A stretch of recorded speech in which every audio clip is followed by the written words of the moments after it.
Ndodh që nga largimi nga jeta e njeriu të dashur, ne ajo pjesa e dërimit të zgjat shumë dhe trishtimit vijojmë për një kohë shumë të gjatë dhe mund të përkthehet në depresion. Sigurisht që vdekja e njeriu të dashur është një traumë për çdo që e kalon këtë. Sepse është një goditje, qoftë ajo e pritshme dhe jo e pritshme, por është një traumë që truri e njeh si të tillë. Dhe janë nga ato traumat e pakta të cilat shpeshherë individët u vështirësojnë jetën e tyre. Sigurisht që lidhen edhe me faktorë të tjerë.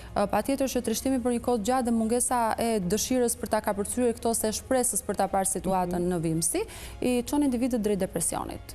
Dhe ajo që është e rëndësishme në këto raste është të kërkohet ndihmë. Patjetër në momentin që dikush i afër mijon, ndron jetë, ne e fillojmë ta kalojmë keq këtë situatë sepse ishim shumë të lidhur me ta, por patjetër që kur flasim për familjen tonë të ngushtë është një traumë. Dhe ajo që duhet bëjmë është duhet të kërkojmë ndihmë, sepse ne jemi mësuar sot që ti kalojmë vetëm me veten tonë. Okej, ndodhi, nuk të ndodhi vetëm ty, të gjithëve i ka ndodhur, shiko komshies time, shoqes time, ideja e saj i ka ndodhur dhe e kaloi, por këto raste nuk na ndihmojnë shpeshherë. Mund të jetë një lloj mbështetje që na jepet, por nuk kalon plotësisht.